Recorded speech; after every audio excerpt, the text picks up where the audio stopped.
Joe Brusuelas, chief economist, is with us. And macro economy, stimulus outlook, it's all on your radar. Tell me more, Joe. Well, you see the market setting up for a possible change in governance at the United States level next year. What I'm seeing is equities fade on concerns around the lack of stimulus coming.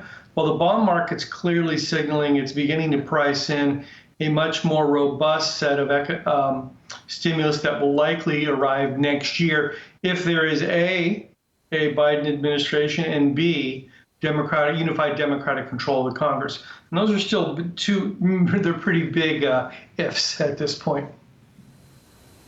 Right, ifs. Okay, so right now, Nancy Pelosi has the 48-hour timeline. It's my understanding we're going to hear from Pelosi and Mnuchin at 3 p.m. Eastern time today.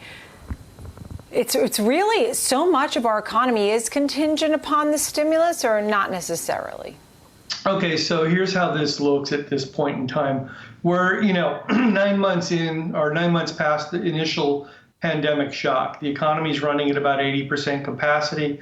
So 20% of a $20 trillion economy is either partially or completely impaired. So that stimulus is absolutely critical to the function of the economy, the holiday sales season, and then what things will set up to look like in 2021. My sense here is that, this is sort of a non-event at this point. There's not going to be stimulus before the election, and I don't really think there's going to be stimulus this year, even in the lame duck session. My sense is the Democratic Party thinks that it's about to take the presidency and the Congress, and it's willing to wait to impose the next round of fiscal aid on terms favorable to the Democratic Party. It looks like Mrs. Pelosi has achieved her strategic objective. She wanted to split the White House from the GOP Senate caucus, and we are where we're at, where the president wants to do what Pelosi wants, even bigger, but Senator Mitch McConnell, not so much. Right. Interesting. We'll have to wait and see how this develops minute to minute this week. Tell me more about agriculture, food prices. Are you watching inflation? All right. So one of the things that we're watching is the food indexes and food prices, because obviously we had a trade war which knocked the agricultural sector into recession in 2018.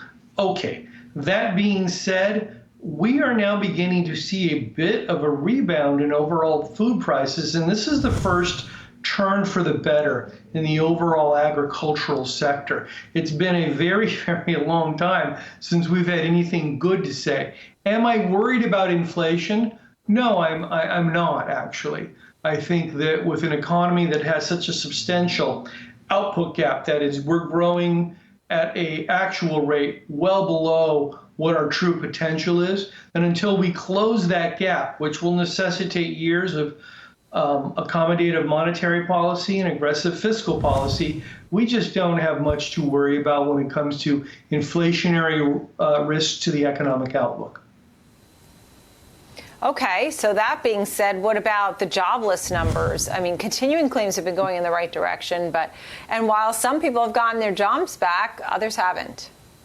Right, so this is what you would expect to see after a deep shock to the economy. So where we're at now is we begin to rebound. We're coming out of the point in which the economy was largely shut down. We've reopened, the unemployment rate's falling, but we continue to see initial jobless claims increase. Continuing claims are falling in part because we've reached the point where those individuals who've been unemployed for more than 26 weeks, they fall off the rolls. So we're going to have somewhat of a mixed situation in terms of the labor market. My sense is you see that unemployment rate's at about 7.9% right now. You want to add 3 percentage points to that to account for all the individuals that have fallen off the rolls or have exhausted their benefits. So you're really looking at something that's closer to 11 to 12% in terms of the true underlying unemployment rate. Underemployment's much higher in the mid-teens. I know you're waiting for a big GDP print. We had a negative big GDP print, and now you're waiting for it on the other side, right? On a positive note. Yeah, it's very, very positive. What number are you looking for? 35.5% on the top line. for the third quarter of this year, and then 2.75% for the fourth quarter. Let's put that into perspective. So this is going to be the single largest quarterly increase, seasonally adjusted basis in U.S. economic history. Most of it's going to be driven by consumer or the household. And then you're going to see the spillover of the trillions of dollars that have been put on the table to help mitigate the shock of the pandemic. Okay, that's one way to look at it. And indeed, in the first few minutes following the publication on Wednesday, October 29th, you'll see markets move accordingly. But then the economists will jump in, individuals like myself. We'll begin to show you some data visualizations that illustrate just how far we have to go to close that gap between actual and potential growth that I referenced earlier. And that's the way I think that you really want to look at that, because that will give you a sense of where policy is and where policy is likely to go.